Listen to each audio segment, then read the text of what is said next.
बिस्मिल्लाहिर्रहमानिर्रहीम। अस्सलाम वालेकुम। क्या इजराइल ने कोई एटमी हमला किया है या बंकर बस्टर बम से हमला किया है? ये जो मनाजर आपकी स्क्रीन पर चल रहे हैं, इस वक्त पूरी दुनिया में डिबेट शुरू हो गई है और हैरान कुन तौर पर कि जब से जुलानी इक़्तिदार में आया तब से लेकर अब तक इसराइल पर इल्ज़ाम लग रहा है। और ये गज़ा के सहाफ़ी कह रहे हैं, शाम के अंदर, और सबसे बढ़कर स्विट्ज़रलैंड के फिजिसिस्ट हैंस बेंजामिन ब्राउन, इन्होंने जो पूरी दुनिया में तहलका मचाया है, क्योंकि ये ख़ास तौर पर न्यूक्लियर के मामलात को स्टडी करते हैं और ये बड़े ज़बरदस्त काम करने वाले रिसर्चर भी हैं। इन्होंने कहा है कि शाम की सिटी टाटस में इजराइल की जानिब से जो हमला हुआ है वो एटमी हमला था, लेकिन था छोटे लेवल का, जिससे साइप्रस के अंदर जल्जला आया है, जिससे शाम में जल्जला आया और जिससे तुर्की में भी जल्जला आया है। इसने कहा है कि रेडियो एक्टिव फिंगरप्रिंट्स जो एटमी हमले के होते हैं वो मैयर किए गए हैं साइप्रस के अंदर। उसने कहा जब ये हमला हुआ तो उसके हमले के 16 घंटे के बाद मैयर किए गए हैं। और इस शख्स ने कहा है कि यूरोपीय यूनियन की जो रेडियो एक्टिव एनवायरमेंटल मॉनिटरिंग है उसके मुताबिक रेडिएशन बहुत ही ज़्यादा इंक्रीज हुई है तुर्की के अंदर, साइप्रस के अंदर। और इस ब्लास्ट के बाद मुकम्मल तौर पर यह बात सामने आ रही है कि ये छोटे लेवल का महदूद पैमाने का टेस्ट करने के लिए एक एटमी हमला था। देखिए, इसराइल ने इस पर अभी तक कोई जवाब नहीं दिया और उसके बारे में उन्होंने कहा जी कोई एविडेंस नहीं है। और इस सूरत हाल के अंदर जो सबसे बढ़कर बात यह है कि शाम के अंदर बशारुल असद के जाने के बाद ये जुलानी आया, उन्होंने भी इस बारे में अभी तक कोई बात नहीं की और ना ही कोई कंफर्मेशन दी है, बल्कि शाम की अथॉरिटीज़ ने तो इस पर बात करने से इनकार कर दिया और उन्होंने यहाँ तक कहा है कि जी हम इजराइल से किसी तरह की कोई लड़ाई नहीं चाहते और ना ही हमने अभी तक कोई ऐसा वाक़या जो है वो मॉनिटर किया। जबकि शाम के अंदर आप देखें तो बहुत सारे घर तबाह हो गए हैं, इलाके तबाह हो गए हैं और जो एक्टिविटी है उसके बारे में कहा जा रहा है कि वो डिटेक्ट हुई है। और इस सूरत हाल के अंदर इंटरनेशनल सतह पर ख़ास तौर पर जो बड़े बड़े इदारे हैं जो रेडियो एक्टिविटीज़ और बहुत सारी चीज़ों को मॉनिटर करते हैं वो चुप हैं, उन्होंने अभी तक इस बारे में कोई बात नहीं की। ये असल में जो शख्स है जो न्यूक्लियर रिसर्चर है उसने कहा है कि इसराइल ने महदूद पैमाने का शाम के अंदर जो सिटी है उस पर असल में काम किया। फिर सैटेलाइट इमेजेस उसने बताई हैं कि किस तरह तबाही मची है, किस तरह जो दरख्त हैं वो कई किलोमीटर तक यानी ख़त्म हो गए हैं। और फिर उसने बताया है कि गड़े पड़ गए हैं, कैसी तबाही हुई है। और इस सारी सूरत हाल के अंदर वो फिर बताता है कि कैसे रेडिएशन लेवल बढ़ा है, क्या सूरत हाल हुई है, क्या लेवल है। अब आप ये सोचें कि इस वक्त का मामला इतना ख़तरनाक हुआ है कि पूरी दुनिया के अंदर, यानी आप इमेजिन कर लीजिए कि इस वक्त चुप है, कोई इस पर बात करने को तैयार नहीं। देखिए, यहाँ तो इतने बड़े इदारे हैं, ये जो शख्स है कोई छोटी बात नहीं है कि कितने बड़े इदारे से यानी ये मुंसलिक है, काम करता है। और यही वो वजह होती है कि सारे मामले पर इस वक्त चुप है। असल बात ये होनी चाहिए थी कि देखिए, अगर रशिया यहाँ पर मौजूद होता, ईरान यहाँ पर मौजूद होता और रूस मौजूद होता तो क्या इसराइल की ज़रूरत होती कि वो कोई ऐसी एक्टिविटी कर सकते या कोई ऐसा मामला आता? वो नहीं कर सकते थे। उसकी सबसे बड़ी वजह ये होती है कि इस सारे मामले पर अभी तक उनको ये लग रहा है कि हमारा रास्ता बड़ा क्लियर है और रास्ता क्लियर हो चुका है। देखिए, सबसे बड़ी बात यह है कि शाम के अंदर अब जो इसराइल की एक्टिविटीज़ होने वाली है वो आप ज़हन में रखिएगा। अब हो क्या रहा है, आप मिसाल के तौर पर ऐसी 4, 5, 6 एक्टिविटीज़ करते हैं और उस पर आपने जिन लोगों को वहाँ से निकालना होता है तो क्या होता है, उनके घर गिरना शुरू हो जाते हैं। उनको फिर ये होगा कि ठीक है जी हम यहाँ से निकले, जैसे ही वो निकलेंगे इसराइल की फौजें शाम में उन इलाकों में दाखिल हो जाएंगी।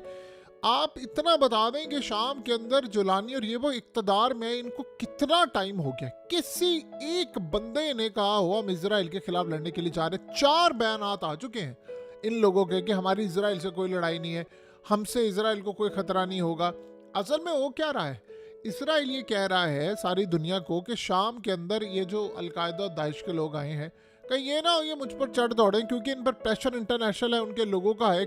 इवन कि अवाम वहाँ पर सड़कों पर निकली हुई है इसराइल के खिलाफ कि भाई तुम लोग इनसे लड़ो ना, इनसे इलाके वापस लो। कम अज़ कम ये जो बशार के जाने के बाद इन्होंने इलाके फतह किए हैं, गोलान हाइट समेत ये जब से रूस गया है, ये इलाके तो इनसे वापस लो। वो लड़ने को तैयार ही नहीं है। यानी आप ये सोचें इन्होंने क्या खा गजा में लड़ने जाना है, वो अपने इलाके नहीं लेने को तैयार। अब ये अगर इस सारी सूरत हाल में ये सारे चुप करके बैठे हैं तो फिर अगला मरहला क्या होगा? अगला मरहला सिर्फ ये हो सकता है कि इस सारे मामले पर एक चीज़ आपको होती हुई नजर आए कि इसराइल अब अगले लेवल पर जाकर पूरी तरह शाम में करेगा बमबारी। देखिए, यमन ने इस वक्त इन पर ताबड़तोड़ हमले शुरू कर दिए हैं। उन्होंने अमेरिका के खास तौर पर ड्रोन्स भी गिराने शुरू कर दिए हैं, जहाज भी वो गिरा रहे हैं।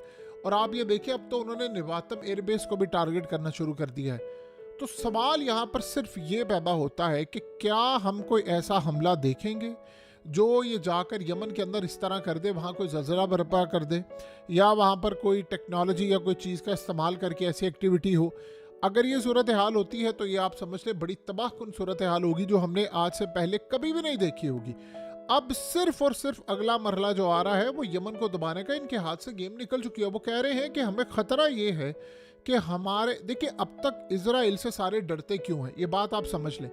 क्योंकि वो एक एटमी ताकत है, इसलिए पूरी दुनिया उसे डरती है। आप अंदाज़ा करें कोई और मुल्क एटमी ताकत बने, उन पर पाबंदियाँ, ये लोग हों तो इनको कोई कुछ नहीं कहने वाला। सबको पता है एटमी ताकत है। अब अगर इजराइल की एटमी ताकत पर यमन की जानिब से मिसाइल दागे जाएं तो आप बताएं कि सबका खौफ ख़त्म हो जाएगा कि नहीं हो जाएगा? बिल्कुल ख़त्म हो जाएगा। और यही एक्टिविटीज़ इस वक्त होने के लिए जा रही है। देखिए, आप इजराइल को लाइट ना लें। इजराइल के पास इस वक्त जो ताकत है वो दुनिया में किसी पर भी किसी भी तरह का हमला कर सकता है। और एक बात आप ज़हन में रखिएगा, उसके न्यूक्लियर वॉरहेड्स किसी को भी हिट कर सकते हैं।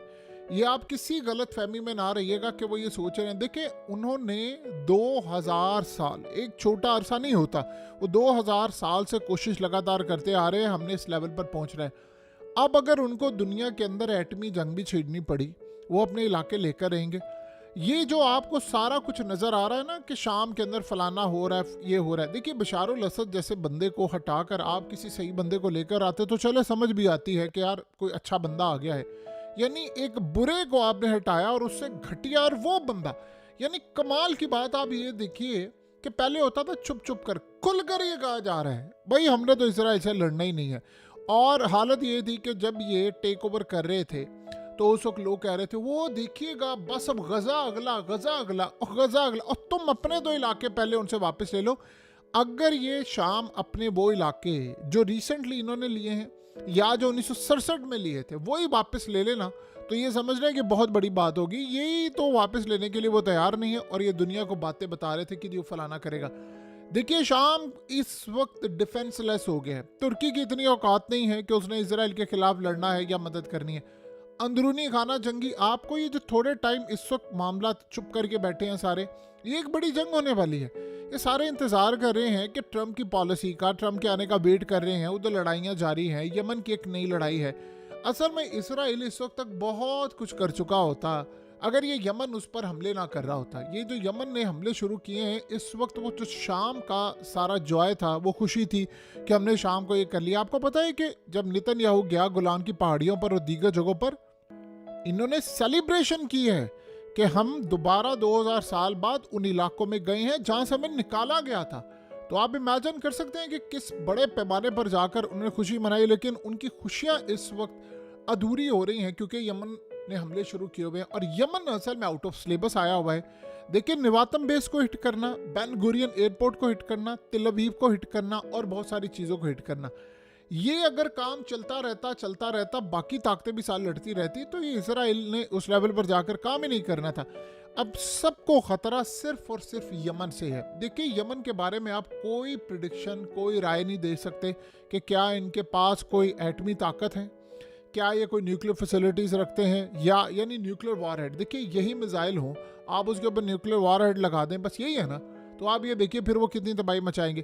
क्या इस सारे मामले पर ऐसी कोई एक्टिविटी आपको होती हुई नज़र आ रही है? बिल्कुल आपको होती हुई नज़र नहीं आ रही। हम बड़े पैमाने पर इस वक्त ये तमाम चीज़ों को देख रहे हैं और अगले कुछ अरसे के अंदर अगर यमन के ऊपर बड़ी तबाही होती है तो आप ये एक्सपेक्ट कर सकते हैं कि बहुत सारी चीज़ें, चाहे वो ईरान, देखिए ईरान के पास ऑलरेडी है तो सही न्यूक्लियर वॉरहेड्स, तो अगर वो यमन को पहुंचा दें और ये पता चले कि इसराइल जाकर हमला करने जा रहा है, क्योंकि ये बात ज़हन में रखिएगा, ईरान की न्यूक्लियर फैसिलिटीज़ को तबाह करने के लिए इवन के ट्रंप और इसराइल और सारी ताकतें एक पेज पर हैं और इस वक्त ईरान के पास कई न्यूक्लियर वॉरहेड्स हैं। ये अमेरिका में ऑलरेडी रिपोर्ट आ चुकी है। अगर उन्होंने सारी सूरत हाल में यमन को 2-3 दे दी है कि ठीक है आप ये करें, तो ये तो मिसाइल रोक नहीं सकते, और वो वाला हाइपरसोनिक मिसाइल इस्तेमाल कर लिया जो ईरान ने इस्तेमाल किए थे पिछले हमले के अंदर, तो फिर आप बता सकते हैं कि इजराइल में क्या मामला होने वाला है। तो तैयारी पकड़ लें, एक बड़ा तबाहकुन मरहला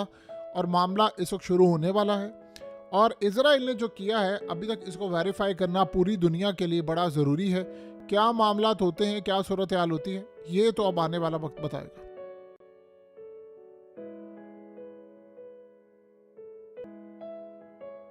हकीकत टीवी को सब्सक्राइब करना मत भूलें, वीडियो को लाइक करें, शेयर करें और कमेंट सेक्शन में अपनी राय का इजहार ज़रूर करें।